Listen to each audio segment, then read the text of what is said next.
আসসালামু আলাইকুম। Welcome to cook it like moon. আপনাদের সবাইকে অনেক শুভেচ্ছা জানিয়ে শুরু করছি আমার আজকের রেসিপি মিষ্টি কুমড়ার শাহি লাড্ডু।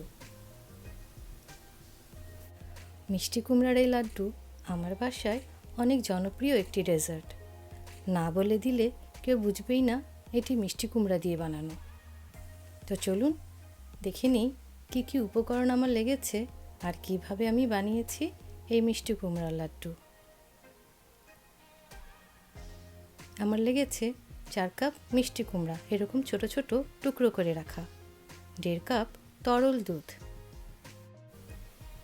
3টি দারচিনি, 4টি এলাচ, চিনি লাগবে 1 কাপ বা তারও বেশি, ঘি 1 টেবিল চামচ, আমন্ড বা কাঠবাদাম কুচি আধা কাপ, ক্যাশিউস বা কাজু বাদাম আধা কাপ। চলুন রান্না শুরু করি। চুলার মাঝারি আঁচে একটি রান্নার পাত্রে দিয়ে দিব দুধ, দিয়ে দিব মিষ্টি কুমড়ার টুকরোগুলো। দুধে মিষ্টি কুমড়োগুলো নেড়ে চেড়ে ঢেকে সেদ্ধ হতে দিব 4 থেকে 5 মিনিট। 4 থেকে 5 মিনিটেই মিষ্টি কুমড়োগুলো অনেকখানি সেদ্ধ হয়ে আসবে। একটু নেড়ে দিব। একটি হ্যান্ড হুইস্ক দিয়ে মিষ্টি কুমড়োগুলো ভেঙে দুধের সাথে ভালো করে মিশিয়ে দিব। চুলার আঁচ মাঝারি থেকে একটু কমিয়ে নেব। এখন বাকি অর্ধেক কাপ দুধ দিয়ে দিব।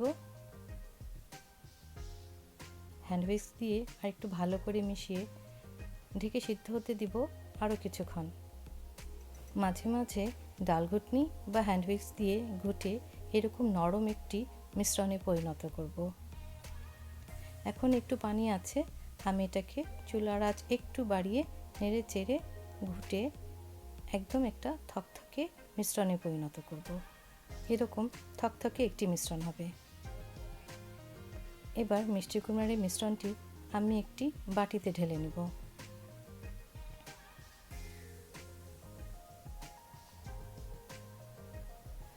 চুলায় মাঝারির চেয়ে একটু কম আঁচে একটি ছড়ানো ফ্রাই প্যানে দিয়ে দিব ঘি।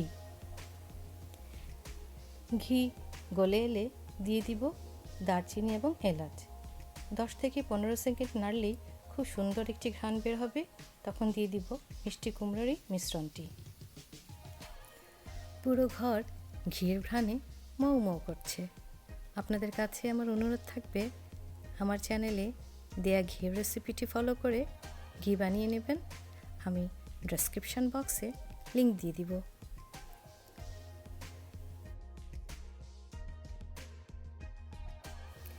পাঁচ ছ মিনিট একটু ভেজে নিলেই মিষ্টি কুমড়ার পানি অনেকখানি শুকিয়ে আসবে।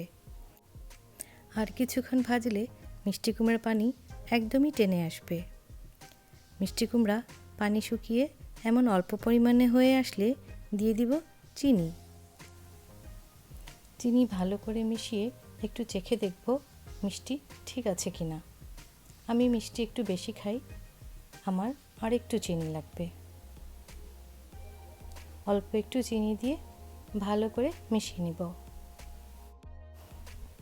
চিনির পানি শুকিয়ে আঠালো ভাবটি চলে গেলেই দিয়ে দিব বাদামের কুচি। ভালো করে মিশিয়ে নিব। এ পর্যায়ে এটি একটি মজাদার হালুয়ায় পরিণত হবে। রান্না এখানেও শেষ করা যায়, কিন্তু আমি যেহেতু লাড্ডু বানাবো তাই আরও 2-3 মিনিট ভেজে নিব। হালুয়াটি এরকম ফ্রাই প্যানের গা ছেড়ে আসলেই লাড্ডু বানানোর জন্য একদম রেডি। এবার এটিকে ঠান্ডা হতে দিব।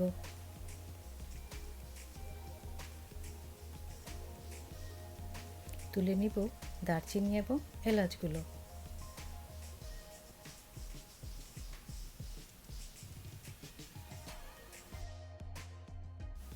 এবার লাড্ডু বানিয়ে শুকনো নারিকেলের গুঁড়োয় গড়িয়ে নিব।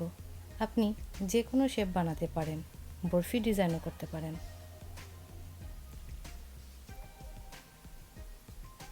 একে একে সব লাড্ডু বানিয়ে নারিকেল গুঁড়োতে গড়িয়ে একটি সুন্দর পাত্রে রেখে দিব। এবার ঈদে এই লাড্ডুটি ছিল আমার বাসায় সুপারহিট ডেজার্ট। সবাই অনেক পছন্দ করেছিল। কেউ বিশ্বাসই করতে পারেনি এটি মিষ্টি কুমড়া দিয়ে বানানো। তাই রেসিপিটি আপনাদের সাথে শেয়ার করলাম, যাতে আপনারা একটি নতুন এবং মজাদার ডেজার্ট আইটেম পেয়ে যান। রেসিপিটি ট্রাই করে দেখবেন একবার, অনুরোধ রইল। আমার মেয়েকে সারপ্রাইজ দেওয়ার জন্য কিছু লাড্ডু আমি করেছি মিষ্টি কুমড়ার শেপে। চলুন দেখি কিভাবে করেছি। লাড্ডুগুলো একটু চ্যাপ্টা করে টুথপিক দিয়ে খাঁজ কেটে নিলেই মিষ্টি কুমড়ার শেপ চলে আসবে।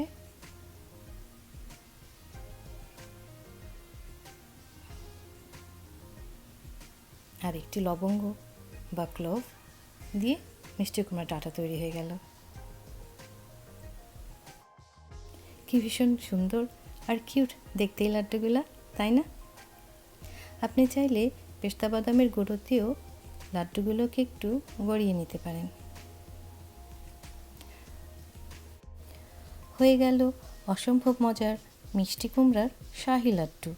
এই লাড্ডু বানিয়ে আপনি চমকে দিন আপনার প্রিয়জনকে, অনেক প্রশংসা পাবেন, কথা দিচ্ছি। যদি রেসিপিটি আপনাদের পছন্দ হয়ে থাকে, চ্যানেলটি সাবস্ক্রাইব করার অনুরোধ রইল। সবাই ভালো থাকবেন, আমার জন্য দোয়া করবেন। আল্লাহ হাফেজ।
আসসালামু আলাইকুম, welcome to cook it like moon.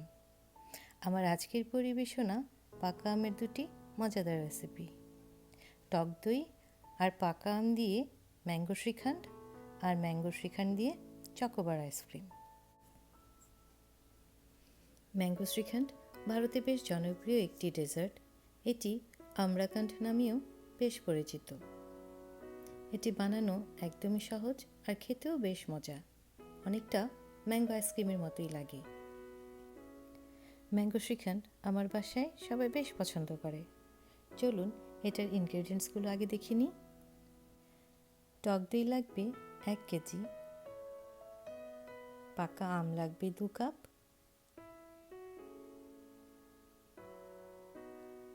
চিনি স্বাদ অনুযায়ী, কিছু বাদাম কুচি আর এলাচি গুঁড়ো।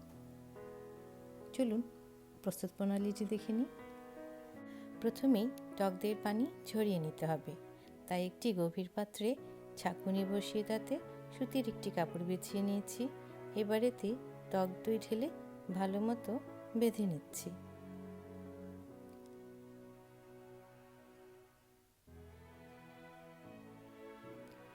উপরে ভারী কিছু দিয়ে চেপে সারা রাত ফ্রিজে রেখে দিয়েছি।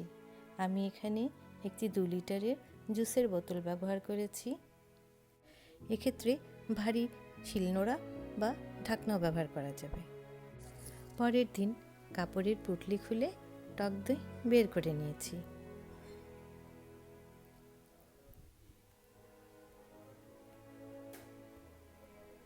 এবার এই টক দইয়ের বলটাকে রেখে দিচ্ছি একটি বাটিতে।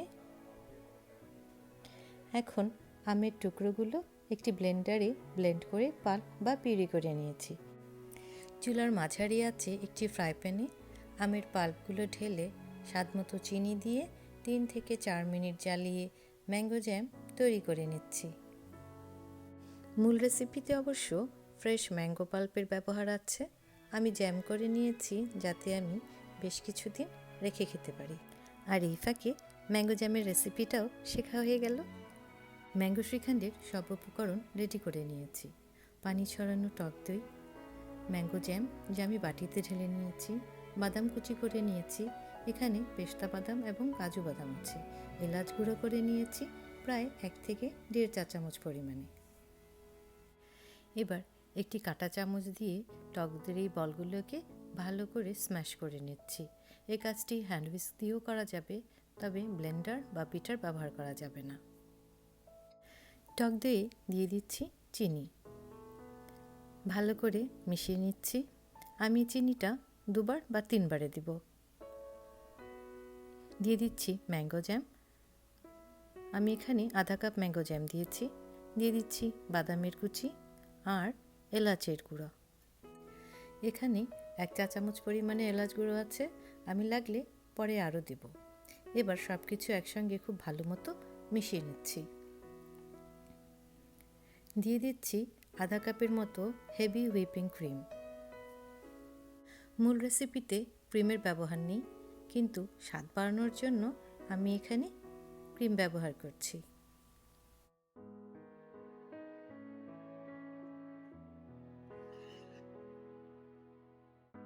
দিয়ে দিচ্ছি ম্যাঙ্গো জ্যাম। আমি মোট 1.5 কাপ ম্যাঙ্গো জ্যাম দিয়েছি।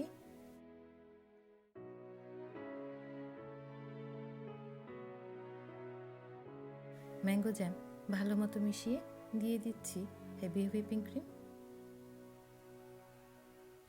যেহেতু এটি একটি নরম পেস্টে পরিণত হবে, তাই হেভি হুইপিং ক্রিমের পরিমাণটা বাড়িয়ে কমিয়ে দেওয়া যাবে। দিয়ে দিচ্ছি চিনি, বাদামের কুচি আর এলাচি গুঁড়ো। সব একসঙ্গে ভালো মতো মিশিয়ে নিচ্ছি।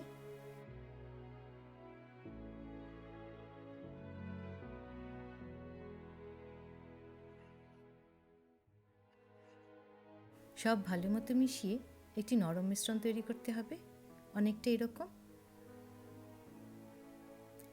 এবার পরিবেশনের পাত্রে ঢেলে নিব আম এবং দইয়ের মিশ্রণটি।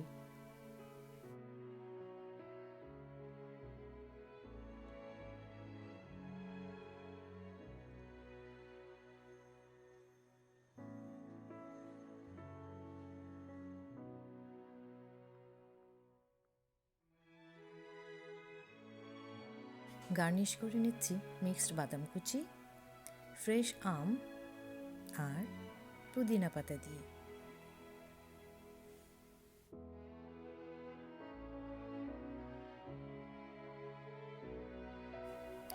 দারুণ স্বাদের ম্যাঙ্গো শ্রীখান্ড পরিবেশনের জন্য রেডি। ফ্রিজে 1 ঘন্টা রেখে সার্ভ করলে মনে হবে ম্যাঙ্গো আইসক্রিম খাচ্ছি। এখনই ম্যাঙ্গো শ্রীখান্ড দিয়ে চকোবার আইসক্রিম বানিয়ে নিয়ে চলুন। যেহেতু এটার টেস্ট আইসক্রিমের মতো লাগে, চকোবার বানানো আমার এক্সপেরিমেন্ট মাত্র। লেফট ওভার ম্যাঙ্গো শ্রীখান্ড ফ্রিজ থেকে বের করে নিয়েছি। এবার নিয়ে নিচ্ছি কিছু আইসক্রিম মোল্ড।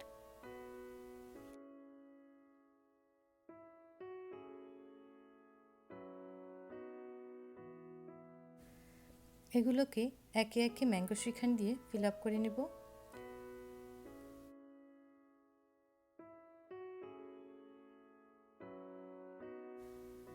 সবগুলো মোল্ড ভরা হয়ে গেলে একটু ট্যাপ করে নেব যাতে ভেতরে বাতাস না থাকে। এবার নিয়ে নিচ্ছি কিছু পপসিকল স্টিক্স বা আইসক্রিমের কাঠি। এগুলো এখন একে একে আইসক্রিমের ভিতরে ইনসার্ট করে দিচ্ছি।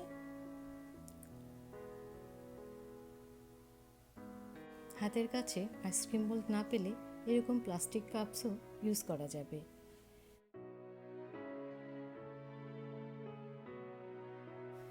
এগুলোতেও ম্যাঙ্গো শ্রীখান্ড দিয়ে কাঠি ইনসার্ট করে দিচ্ছি।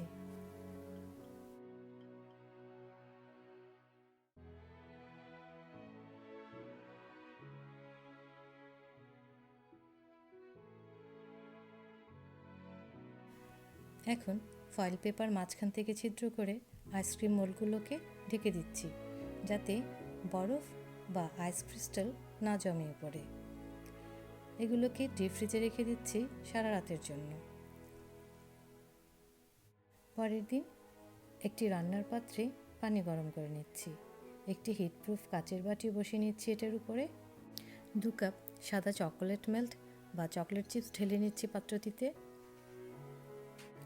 নিয়ে নিচ্ছি 3 টেবিল চামচ এক্সট্রা ভার্জিন কোকোনাট অয়েল বা নারিকেল তেল। এখানে এডিবল নারিকেল তেল ইউজ করতে হবে, যেটা আমরা খেতে পারি। চুলে দেওয়া নারিকেল তেল এখানে ব্যবহার করা যাবে না। নারকেল তেল না থাকলে বাটারও ব্যবহার করা যাবে, আর কাচের পাত্র না থাকলে স্টিলের পাত্র ব্যবহার করা যাবে। আর চুলোর আঁচ থাকবে একদমই মাঝারি। নারকেল তেল বা বাটার দ্রুত চকলেট গলতে সাহায্য করে। একটি কাচের গ্লাস নিয়ে নিচ্ছি যাতে মেল্টেড চকলেট ঢেলে নেব। এতে চকোবারের বাইরের কোটিং দিতে সুবিধা হবে। ফ্রিজ থেকে বের করে নিচ্ছি জমানো আইসক্রিমগুলো। আর একটি গ্লাসে হালকা কুসুম গরম পানি নিয়ে নিচ্ছি। এখন একটি আইসক্রিমের মোল্ড পানির মধ্যে 10 থেকে 15 সেকেন্ড ভিজিয়ে রাখছি। এতে খুব দ্রুত আইসক্রিমটি ডিমোল্ড হয়ে আসবে। এখন একটু টুইস্ট করলে আইসক্রিম বের হয়ে আসবে।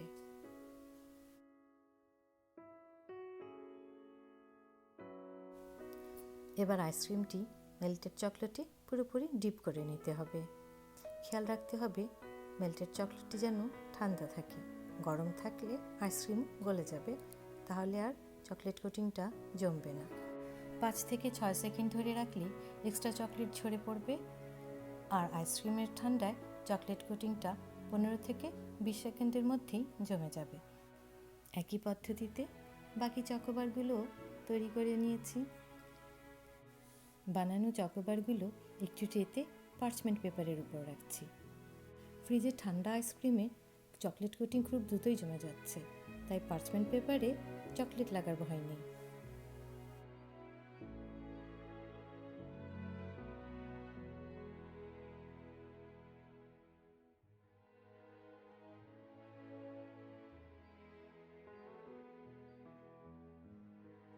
মজাদার ম্যাঙ্গো শ্রীখান্ডের চকোবার আইসক্রিম তৈরি হয়ে গেল আপনাদের জন্য। আমার ছেলে বলে ফ্রোইও ম্যাঙ্গো চকোবার। শুনুন আমার বাচ্চাদের রিভিউ।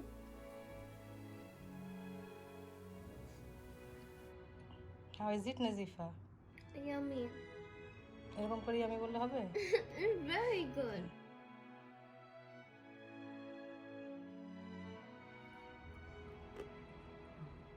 কেমন? অনেক মজা। গরমের এই দিনে আজকের এই ঠান্ডা ঠান্ডা দুটো রেসিপি আপনাদের ভালো লেগে থাকলে আমার চ্যানেলটি সাবস্ক্রাইব করে পাশে থাকবেন, দোয়া করবেন আমার জন্য। আপনারাও ভালো থাকবেন।